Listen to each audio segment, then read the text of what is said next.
अस्सलामुअलैकुम वरहमतुल्लाहि वबरकातुहू। मोअज़्ज़िज़ हज़रात इकराम, कैसे हो आप सब लोग। उम्मीद और दुआ अल्लाह रब्बुल इज़्ज़त से यही है कि आप लोग सब बखैरियत होंगे। चलिए, बहुत दिनों से इंतज़ार था कि उर्दू मज़मून की पेडागोजी के कुछ सवालात हम हल करेंगे, और आज के इस वीडियो में आप लोगों के लिए मैं आपका दोस्त, आपका खादिम शाकिर शेख सर हाज़िर हुआ हूँ उर्दू पेडागोजी के कुछ अहम और इम्पोर्टेंस सवाल लेकर। उम्मीद यही करता हूँ कि ये सवालात आपको इम्तिहान में नहायत ही फ़ायदेमंद साबित होंगे। तो शिक्षक केंद्र शिक्षक पात्रता परीक्षा म्हणजे सेंट्रल टीचर एलिजिबिलिटी टेस्ट 2022। आइए बढ़ते हैं। तो सबसे पहले तो असतिज़ा इकराम, आज टीचर्स डे है 5 सितंबर। सबसे पहले तो आप लोगों को टीचर्स डे की पुरखुलूस मुबारकबाद। शिक्षक दिनाचा हार्दिक शुभेच्छा, हैप्पी टीचर्स डे। वेलकम है टीचर्स आप लोगों का मेरे इस educational YouTube channel let's crack it with Shaikh sir पर। गाइस, सबसे पहले तो अगर आप लोग इस चैनल पर नए हैं तो चैनल को सब्सक्राइब ज़रूर कर लीजिए, और बाजू में जो बेल आइकन है आप उसको भी प्रेस कर दीजिए ताकि आने वाले वीडियोस का नोटिफिकेशन आपको इजीली मिलता रहे। साथ ही साथ वीडियो अगर अच्छा लगे तो आप उसको लाइक भी करें और लिंक को अपने दोस्तों तक शेयर ज़रूर करें। और अगर कोई क्वेश्चंस, कोई क्यूरीज, कोई सवाल, कोई प्रॉब्लम, कोई परेशानी हो तो कमेंट बॉक्स में आप लोग आपका क्वेश्चंस डाल सकते हो। इंशाल्लाह मैं जैसे ही देखूँगा आंसर देने की पूरी कोशिश करूँगा। आइए बढ़ते हैं। तो वेलकम है टीचर्स आप लोगों का उर्दू मज़मून के इस ग्रुप पर, उर्दू पेडागोजी पर। ठीक, पहला क्वेश्चन है, तदरीस के वक्त जमात का माहौल खुशगवार होना चाहिए ताकि। अब देखिए, तदरीस किसे कहते हैं? टीचिंग को। तो टीचिंग करते वक्त जमात का मतलब कि क्लास का जो माहौल है वो खुशगवार होना चाहिए। अब खुशगवार होने से क्या हो सकता है? ऑप्शन नंबर 1, बच्चे खुशी खुशी सीख ले। ऑप्शन नंबर 2, बच्चे बेखौफ होकर खेल सकें। ऑप्शन नंबर 3, बच्चे जमात में शोर मचाए। ऑप्शन नंबर 4, आपस में हंसी मजाक कर सके। तो याद रखो, हम लोगों को एक ऐसा एटमॉस्फेयर, एक ऐसा माहौल, एक ऐसा हम लोगों को माहौल क्रिएट करना है जिससे बच्चे आसानी से सीख सके। अब आसानी से बच्चे कैसे सीखेंगे? तो माहौल जब क्लास का खुशगवार होगा तो बच्चे खुशी खुशी यानी इंटरेस्ट के साथ, पूरी तवज्जो के साथ वो सीखेंगे। तो यहाँ पर ऑप्शन नंबर 1, बच्चे खुशी खुशी सीख सके, ये इसका जवाब सही है। ठीक, याद रखिएगा इस यहाँ पर पेडागोजी में आप लोग को एक शॉर्ट ट्रिक अगर मैं बताऊँ तो वो ये है कि कभी कभी पेडागोजी में होता यूँ है कि एक सवाल के चारों ही ऑप्शन सही होते हैं, लेकिन उनमें से हमें उस सवाल को या उस जवाब को हम लोगों को चुनना होता है जो सबसे बेस्ट है। एक शॉर्ट ट्रिक मैं आप लोग को यहाँ पर फिर एक दूंगा कि आप लोग सवाल पढ़ने के बाद, पहला ऑप्शन पढ़ने के बाद, यानी सवाल पढ़ने के बाद जब आप पहला ऑप्शन पढ़ो तो जवाब तक मत पहुँचो। पूरे के पूरे 4 ऑप्शन को आपको रीड करना है, उसके बाद ही आपको जो है तो जवाब तक पहुँचना है। ठीक, 1-2 ऑप्शन पढ़ के हम लोग जवाब तक नहीं पहुंच सकते हैं। मुमकिन हो सके तो पूरे 4 के 4 ऑप्शन पढ़िए और फिर उसके बाद सही जवाब का इंतखाब कीजिए।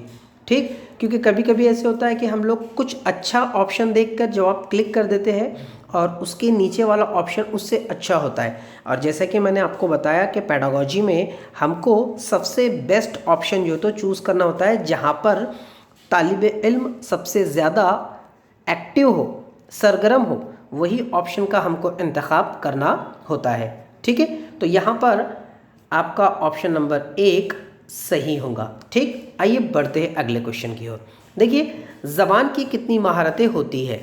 ज़बान की कितनी महारतें होती है? Option number 1 5, number 2 6, number 3 7, number 4 4। तो गाइस, आपको पता होना चाहिए कि ज़बान की 4 महारतें होती है। ठीक, 4 महारतें कौन सी होती है? पहला होता है सुनना, दूसरा बोलना, तीसरा पढ़ना और चौथा लिखना। ऐसी 4 महारतें होती है जिसे हम लोग ज़बान की महारतें कहते हैं। ठीक है, इंग्लिश में इसे LSRW से याद रखा जाता है। ठीक है, तो इसके 4 ऑप्शन होते हैं, 4 महारतें होती है और ऑप्शन नंबर 4 इसका सही जवाब है। आइए बढ़ते हैं अगले सवाल की ओर। अगला सवाल है NCF 2005 के तहत बच्चों के लिए। अब NCF जो है, तो NCF 2005 में बच्चों के तहत क्या बात बताई गई है, यानी NCF 2005 बच्चों के तहत जो तो क्या ख़ास बात कहता है। ऑप्शन नंबर 1 देखिए, तदरीस दिलचस्प हो। ऑप्शन नंबर 2, खुद सीखने के मौके फराहम किए जाए। ऑप्शन नंबर 3, दर्जे का माहौल बेखौफ और खुशगवार हो। ऑप्शन नंबर 4, ऊपर के सभी। ठीक, तो यहाँ पर आप देखिए, तदरीस दिलचस्प हो, खुद सीखने के मौके फराहम किए जाए, दर्जे का माहौल बेखौफ और खुशगवार हो, और ऑप्शन नंबर 4, ऊपर के सभी या ऊपर के सभी भी। असल में वो भी डबल आ गया है, सभी आना चाहिए था। खैर, तो यहाँ पर मैंने आपको जो पहले ट्रिक बताया था कि हम लोग पहला ऑप्शन पढ़ के जवाब तक पहुँच जाते हैं, ये गलत बात है। हमको चारों के चारों ऑप्शन पढ़ना है और फिर सही जवाब का इंतखाब करना है। और यहाँ पर अगर आप लोग पहला ऑप्शन देखेंगे तो पॉजिटिव है, दूसरा भी पॉजिटिव है, तीसरा भी पॉजिटिव है, इसलिए चौथा ऑप्शन सही रहेगा कि ऊपर के सभी। यानी यहाँ पर NCF 2005 क्या कहता है बच्चों के तहत कि तदरीस दिलचस्प भी होनी चाहिए, खुद सीखने के तलबा को मौके भी फराहम किए जाए, और जो दर्जे से मुराद यहाँ पर कमरे जमात लिया गया है, तो कमरे जमात का माहौल बेखौफ और खुशगवार भी जो तो होना चाहिए। तो ऑप्शन नंबर यहाँ पर आपका 4 जो है तो ये सही हो गया। ठीक, आइए बढ़ते हैं अगले सवाल की ओर। अगला सवाल है, अपने कमरे जमात के शर्मीले तालिब इल्म में ख़ुद एतमादी पैदा करने के लिए आप क्या करेंगे। मतलब आपके कमरे में या आपकी क्लास में एक बच्चा है, तालिब इल्म है, जो कि शर्मीला है, आप उसमें ख़ुद एतमादी पैदा करना है, सेल्फ़ कॉन्फिडेंस पैदा करना है। इसके लिए आप एज ए मौलिम, यानी कि आप एज ए टीचर आप क्या करोगे। ऑप्शन नंबर 1, इनको बोलने के लिए मजबूर करेंगे। ऑप्शन नंबर 2, इनको ऐसे उन्वानात पर बोलने के मौके फराहम करेंगे जो वो जानते हो। इनके ना बोलने पर गुस्से का इजहार करेंगे। इनके लिए कोई ख़ास कोशिश नहीं करेंगे। देखिए, इस सवाल में हमको पॉजिटिव आंसर को जो तो फाइंड आउट करना है। अगर आप लोग देखें ऑप्शन नंबर 1, तो इनको बोलने के लिए मजबूर करेंगे, तो यहाँ पर हमको बच्चों को मजबूर नहीं करना है, ये नेगेटिव टैग वर्ड हो गया, तो ये आंसर कट गया। इनको ऐसे उन्वानात पर बोलने के मौके फराहम करेंगे जो इनके लिए जो वो जानते हो। ठीक है, ये कुछ हद तक हो सकता है, लेकिन हम लोग अगला ऑप्शन देख लेते हैं। इनको ना बोलने पर या इनके ना बोलने पर गुस्से का इजहार करेंगे। देखिए, गुस्सा टीचर को कहीं पर भी बच्चों पर नहीं करना है, ये भी नेगेटिव टैग वर्ड हो गया, तो इसको भी काट दीजिए। चौथा ऑप्शन है, इनके लिए कोई ख़ास कोशिश नहीं करेंगे। टीचर कोई ख़ास कोशिश ही नहीं कर रहा है, तो ये भी क्या हो गया, ये भी एक नेगेटिव टैग वर्ड हो गया, तो ये भी ऑप्शन कट गया। अब बच गया कौन सा, ऑप्शन नंबर 2। तो ये ऑप्शन नंबर 2 ही इसका सही आंसर होगा कि बच्चों को ऐसे उन्वानात पर बोलने के मौके फराहम करेंगे जो वो उन्वानात को जानते होंगे। आइए बढ़ते हैं अगले क्वेश्चन की ओर। गाइज, पूरा वीडियो ज़रूर देखिए, क्योंकि आपको इसमें इंशाल्लाह मैंने बहुत तफसील से बयान करने की कोशिश किया हूँ, और उम्मीद यही करता हूँ कि आपको ये बहुत बहुत बहुत फ़ायदेमंद साबित होगा। और अगर आप लोग का रिस्पांस अच्छा रहा, व्यूअर्स अच्छे रहे, कमेंट्स अच्छे रहे, तो इंशाल्लाह मैं ऐसे ही और आगे सवालात भी बनाने की पूरी कोशिश ज़रूर करूँगा। आइए बढ़ते अगले सवाल की ओर। 5वां सवाल है, तलबा को स्कूल में मुनक्कद होने वाले बहस मुबाहिसे के मुकाबले में हिस्सा लेना चाहिए, जिससे कि मतलब तालिब इल्म को जो स्कूल में बहस मुबाहिसे के जो कंपटीशन होते हैं, मुकाबले होते हैं, उसमें हिस्सा लेना चाहिए, जिससे क्या हो, इनमें मुंतकी तौर पर सोचने की सलाहियत पैदा हो सके। वो ऑप्शन नंबर 2, वो अपने वालिदैन और मौलिम को खुश रख सके। ऑप्शन नंबर 3, वो एक दूसरे को शिकस्त दे सके। ऑप्शन नंबर 4, स्कूल में दिए जाने वाले इनाम हासिल कर सके। तो गाइज़, यहाँ पर भी आप लोग अगर देखें तो नेगेटिव टैग वर्ड को हम लोग को जो तो कम करना है।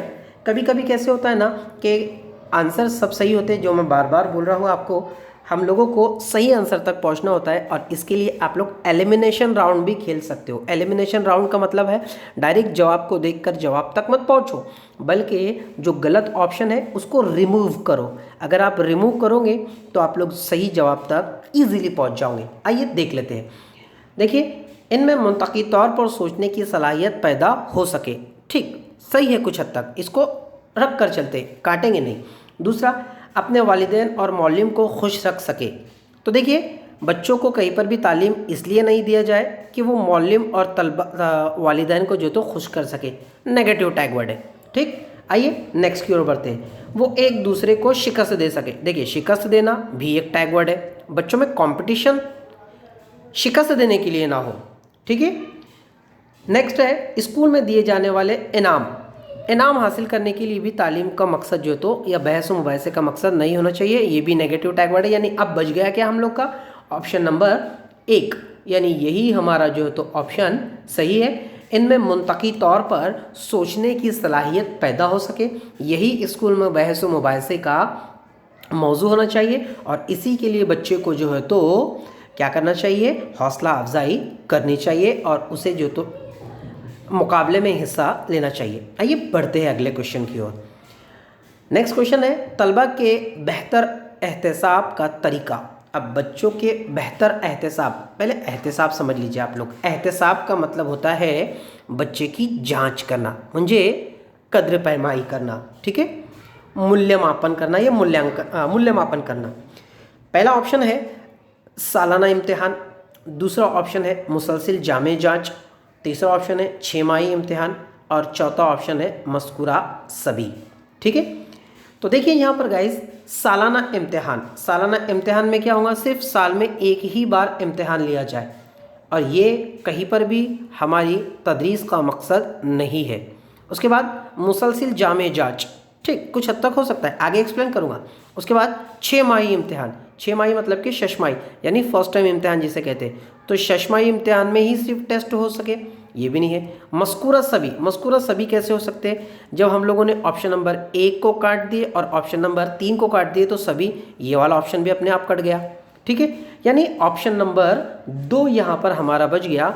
अब मुसलसिल जामे कद्र पैमाई जो कि NCF भी कहता है, जिसे हम लोग सातत्यपूर्व सर्वकश मूल्यमापन हिंदी में कहते हैं, उर्दू में उसे कहते हैं मुसलसिल जामे कद्र पैमाई और इंग्लिश में कहते हैं द कॉम्प्रीहेंशन कंटिन्यूअस इवैल्यूएशन। ठीक है, तो यही ऑप्शन आप लोगों का सही है। बच्चे की जो है तो मुसलसिल जांच होना ज़रूरी है, यही उसके एहतसाब का बेहतरीन तरीका है उसको जांचने का। ठीक है, आइए बढ़ते हैं अगले क्वेश्चन की ओर। सवाल नंबर 7 है तालीम से मेरा मफहूम बच्चा और इंसान के जिस्म, दिमाग और रूह के अंदर मौजूद खूबियों का सबसे उम्दा फ़रोग करना है। ये कॉल किसका है, यानी ऊपर जो एक कॉल दिया गया है आपको, ये कॉल किस मुफक्किर का है ये हमको बताना है। पहला है रविंद्रनाथ टैगोर, दूसरा है गांधी जी, तीसरा है डॉक्टर जाकिर हुसैन और चौथा है सरदार पटेल। सरदार पटेल से मुराद सरदार वल्लभ भाई पटेल। ठीक, तो यहाँ पर आप लोग देख लीजिए, ये ऐसे सवाल पैडागोजी में आ जाते हैं, इसके लिए हम लोगों को पैडागोजी के पूरे टर्म्स एंड कंडीशन जो तो पढ़ने चाहिए। ये जो कॉल है वो है गांधी जी का, ठीक, जो कि एक मुफक्किर थे। ठीक है, आइए बढ़ते हैं अगले सवाल की ओर। अगला सवाल है अगला सवाल है टीचर्स, कमरे जमात में तदरीस के दौरान आपसे कोई गलती हो जाती है तो दर्ज झील में से आपको क्या करना चाहिए। मतलब आप टीचिंग कर रहे हो और टीचिंग करते हुए अगर आपसे कोई गलती हो गई है या हो जाती है, कसदन जानबूझ के या फिर गलती से अगर हो जाती है, तो आप ऐसी कंडीशन में क्या करोगे। पॉइंट नंबर 1 मतलब ऑप्शन नंबर 1 अपनी गलती को कबूल करेंगे, ऑप्शन नंबर 2 इसे भूल जाएंगे, ऑप्शन नंबर 3 इस पर तवज्जो नहीं देंगे, ऑप्शन नंबर 4 इनमें से कोई नहीं। ठीक है, यहाँ पर भी हम लोग एलिमिनेशन वाला राउंड खेल लेते हैं। ऑप्शन नंबर 4 देख लीजिए आप लोग कि इनमें से कोई नहीं, ये तो हो नहीं सकता। इन पर तवज्जो नहीं देंगे, जो गलती हुई है उस पर तवज्जो नहीं देंगे, तो ऐसा तो है ही नहीं, है ना। इसे भूल जाएंगे, भूलना भी नहीं है। ठीक, ये भी ऑप्शन कट हो गया, ये भी ऑप्शन कट हो गया। अब बच क्या गया है, अपनी गलती को कबूल कर लेंगे। याद रखिए टीचर्स जो होते हैं वो बच्चों के आइडल होते हैं और टीचर को देखकर ही बच्चे नकल करते हैं, तकलीद करते हैं, कॉपी करते हैं। जैसा अपना उस्ताद करता है वो वैसे ही करते हैं। अगर उस्ताद अपनी गलती को कबूल करेगा तो बच्चों में भी यही दर्स मिलेगा कि हमें भी ईमानदारी वाला जज्बा रखना है। अगर हमसे कोई गलती सरजद होती है तो हमें भी हमारी गलती का एतराफ़ कर लेना चाहिए। तो यहाँ पर ऑप्शन नंबर 1 यहाँ पर ये सही हो गया। ठीक, आइए बढ़ते हैं अगले क्वेश्चन की ओर। अगला क्वेश्चन है, ज़बान सीखने के अमल में चंद सरगर्मियाँ शामिल होती है, आप इस बयान की तायीद में किस सरगर्मी को पेश करेंगे। ठीक है, अब ज़बान की सीखने का जो अमल है इसमें कुछ सरगर्मियाँ जो है तो शामिल होती है, आप इसमें से किस ऑप्शन की जो है तो तायीद करेंगे। ऑप्शन नंबर 1 देख लेते हैं, निसाब में शामिल किसी तहरीर की बेहतर तफ़हीम के लिए तलबा को अपनी मादरी ज़बान इस्तेमाल करने पर आमादा किया जाए। ऑप्शन नंबर 2, पहले आसान मतन और फिर मुश्किल मतन पढ़ाए जाए। ऑप्शन नंबर 3, उस्ताद लिखना और बोलना सिखाए और तलबा इसकी तकलीद करे। ऑप्शन नंबर 4, मश्क हद दर्जे अहम चीज़ है क्योंकि इससे आदत डालने में मदद मिलती है। असल में वो आदत है लेकिन वहाँ पर आधा टाइप हो गया है बाय मिस्टेक, इंशाल्लाह मैं उसको दुरुस्त कर लूँगा। ठीक, तो यहाँ पर देख लीजिए आप लोग, हम लोग को बच्चों को जो है तो कहीं पर भी आदत नहीं डलवानी है। ठीक, तो यहाँ पर ये जो पॉइंट है हम लोग का कट हो गया। तकलीद, नकल भी नहीं करवानी है बच्चों से, ये भी कट हो गया। ठीक, उसके बाद में पहले मतन आसान पढ़ेंगे और फिर मुश्किल पढ़ाए जाएंगे, ये ठीक है, कुछ हद तक कि ये सही हो सकता है। लेकिन उससे कहीं ज़्यादा अच्छा ऑप्शन हमारे पास में ऑप्शन नंबर 1 है कि निसाब में शामिल किसी तहरीर की बेहतर तफ़हीम के लिए। देखिए तफ़हीम याद रख लीजिए, तफ़हीम का मतलब क्या होता है, तफ़हीम का मतलब होता है समझना। तो ज़बान की या निसाब में शामिल किसी भी तहरीर की बेहतर तफ़हीम के लिए तलबा को अपनी मादरी ज़बान का इस्तेमाल करने पर आमादा करेंगे। याद रखो, बच्चों को आमादा करना है, मजबूर नहीं करना है, मतलब उन्हें उकसाना है। तो यहाँ पर ऑप्शन नंबर 1 से बेहतर कोई और ऑप्शन है ही नहीं। अगर ऑप्शन नंबर 1 नहीं होता तब ऐसी कंडीशन में हम लोग ऑप्शन नंबर 2 की तरफ जो तो जा सकते थे, लेकिन 2 से कहीं ज़्यादा बेस्ट ऑप्शन नंबर 1 यहाँ पर है। आइए, वीडियो थोड़ा सा बड़ा हो रहा है गाइस, लेकिन आप ज़रूर देखिए। आखिरी सवाल आप लोग के सामने पेश कर रहा हूँ। बच्चों को प्रोजेक्ट काम देने का मकसद है, प्रोजेक्ट जिसे इंग्लिश में जो है तो प्रोजेक्ट कहते हैं, हिंदी में और मराठी में इसे प्रकल्प कहते हैं। तो इसका मकसद क्या है, बच्चे मसरूफ़ रहे। पॉइंट नंबर 2, उस्ताद को परेशान ना करें। पॉइंट नंबर 2, इन पर काम का बोझ रहे। पॉइंट नंबर 2, बच्चे खुद करके सीख सके। ठीक है, तो यहाँ पर देख लीजिए, बच्चे मसरूफ़ रहे, ठीक है, ये कुछ हद तक सही हो सकता है, इसको हम लोग बरकरार रखकर चलते हैं आगे। ऑप्शन नंबर 2 देख लेते हैं, उस्ताद को परेशान ना करे, गलत पॉइंट, नेगेटिव। उस्ताद को परेशान ही ना करे, ऐसा तो कहीं पर भी मकसद प्रोजेक्ट का नहीं होता है। इन पर काम का बोझ रहे, देखिए बोझ नहीं डालना है। एनसीएफ क्या कहता है, एनसीएफ कहता है कि बच्चों का बोझ बर्डन कम हो सके। ऑप्शन नंबर 4, बच्चे खुद करके सीख सके। ठीक है, तो ऑप्शन नंबर 3 भी हमारा नहीं है, ऑप्शन नंबर 2 भी नहीं है, ऑप्शन नंबर 1 हो सकता है। ऑप्शन नंबर 4 कहता है कि बच्चे खुद करके सीखे। यहाँ पर बच्चा खुद एक्टिव रहेगा, और यहाँ पर जब बच्चा एक्टिव रहेगा तो ऑप्शन नंबर 1 से कहीं ज़्यादा बेस्ट ऑप्शन नंबर 4 है, और वही हमारा सही जवाब है कि बच्चे खुद करके सीख सके। उम्मीद करता हूँ गाइस कि आप लोगों को ये वीडियो पसंद आया होगा।